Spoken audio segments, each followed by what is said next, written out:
This episode of Proper English is brought to you by the Full English Breakfast and the idiom opening a can of worms.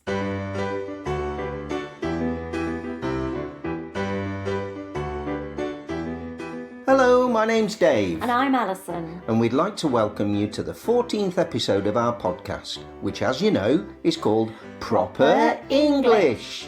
If you're learning English and you want to know the correct words to describe shredded potato fried in butter, if your mouth waters at the thought of spotted dick and custard, if you're puzzled by the idea of a Sunday roast, and in particular a full English breakfast, then Proper English is just the thing for you. Previously on Proper English, we were considering all the phrasal verbs you can use around the home. This time we're back in the kitchen. In future episodes, we'll return to chat about classic desserts like trifle. And bread and butter pudding. Or parkin.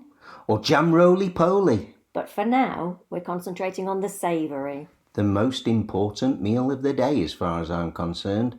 The full English breakfast. Otherwise known as a fry-up. Sometimes even the full Monty. Not to be confused with the 1990s British film of the same name, which, incidentally, was set in my hometown of Sheffield, and to be honest, has nothing to do with breakfasts. How did this all start then, Dave? Well, the tradition of a breakfast feast goes back to the late Middle Ages in England.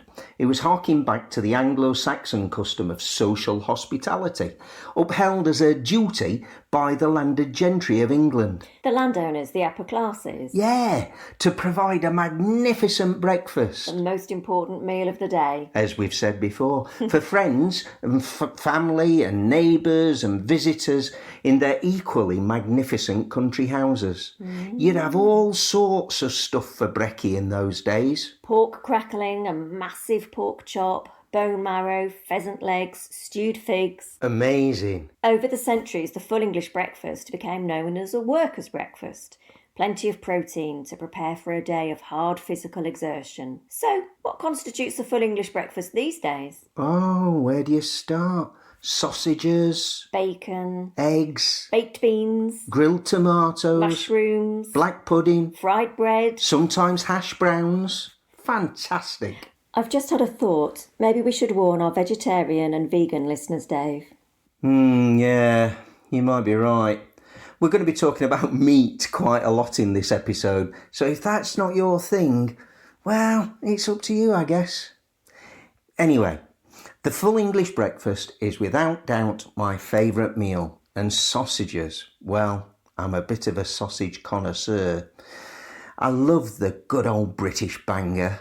Why are they called bangers, Dave? Well, that's a good question, Alison. It goes back to the Great War, the 1914-18 war, when meat was scarce, and so the butcher would bulk out the sausages with fat and cheap fillers, and so they would often explode when you cook them in the frying pan. And there are so many different kinds of British sausage. Loads of them.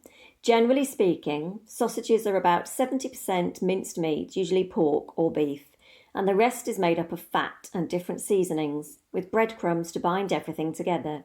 And in many counties and regions, they have their own particular speciality, like the Cumberland sausage, for instance, which comes in a spiral rather than the traditional links and is flavoured with black pepper. Then there's the Lincolnshire, flavoured with sage and a little thyme. Or there's the pork and apple sausage from the West Country, Dorset and Devon, where good old scrumpy cider is brewed, and it's often added to the recipe. And of course, there's the good old Yorkshire sausage, seasoned with white pepper and mace and nutmeg and cayenne pepper. All different colours too. There are bright red tomato sausages, flavoured and coloured with tomato, of course, and black pudding made from pork blood and beef suet and some sort of grain, usually oats, and flavoured with combinations of many different herbs and spices, including marjoram, thyme, mint, rue, parsley, pennyroyal or cumin. Hold on. Rue? Pennyroyal? What on earth are they? Herbs that they used to use in medieval and even Roman cookery. Pennyroyal grows on our land here in Portugal. Oh. It's kind of minty and is toxic if you have too much, Oh. as is rue. which was known back in the day as a medicinal herb. Yeah, for migraines, bad headaches and Okay. stuff. Yeah. Okay, so I guess if you don't know what you're doing with this sort of thing, don't try it. I think that's very good advice.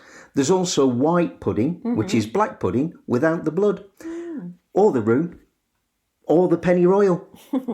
Then there's the bacon, British bacon. Oh, it's cured pork, which means that it's like preserved in brine, salt water, yeah? And British bacon is a combination cut of streaky, which is American bacon, and loin, which is Canadian bacon. And sometimes it's smoked over wood to give it a particular flavour. I love smoked bacon. And if you prefer veg to meat, the Glamorgan sausage is composed of Caerphilly cheese, leeks and breadcrumbs. And what about the stuff that goes with the sausage and bacon? Grilled tomatoes, neatly bisected, a dollop of baked beans, various different styles of cooked egg, fried, scrambled, or perhaps poached. You can also have button mushrooms fried in butter, bread fried in the bacon fat, and a more recent and kind of American addition is hash browns, which is pan-fried shredded potatoes, usually in butter, plus a big mug of tea or coffee, maybe a glass of freshly squeezed orange juice with toast and jam or marmalade to finish. All this talk of huge meals for breakfast has made this morning's muesli seem a bit boring in comparison. Anyway, now it's time for Idiom of the Week. Idiom of the Week? So today, especially for Sauri in Osaka, we're focusing on an idiom that we use when we're talking about a situation that may end up being much more difficult, complicated, or unpleasant than it initially seems. For instance, sometimes talking about politics or religion or other potentially divisive subjects with some people can really open up a can of worms. Yeah. And I guess it's an idiom that conjures up a potent visual image, because if you had a real can full of worms and opened it, the result would be a lot of worms bursting out of a confined space, which would be messy and horrible, all wriggly and gooey.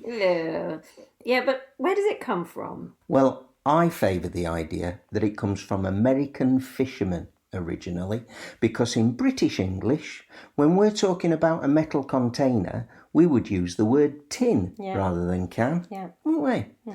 And back in the 1950s, American fishermen used to buy sealed cans of earthworms for bait. So opening up the can of worms, they would spill out all over the place, I guess, making the task of baiting their hooks a chaotic and disagreeable task. And here we are at the end of another very agreeable episode of Proper English. And I'm craving a sausage sandwich now with tomato ketchup. Oh, tomato ketchup.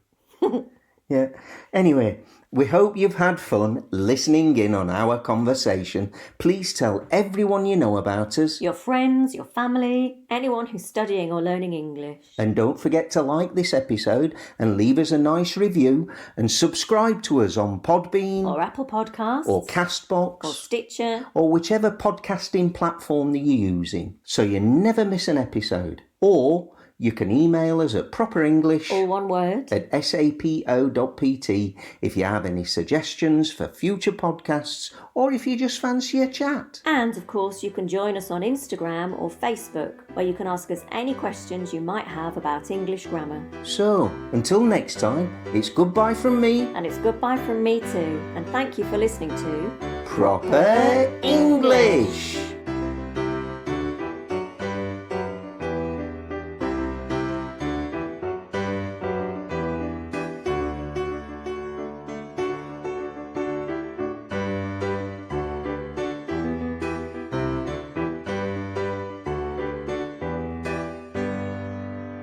Brown sauce for sausages, never ketchup.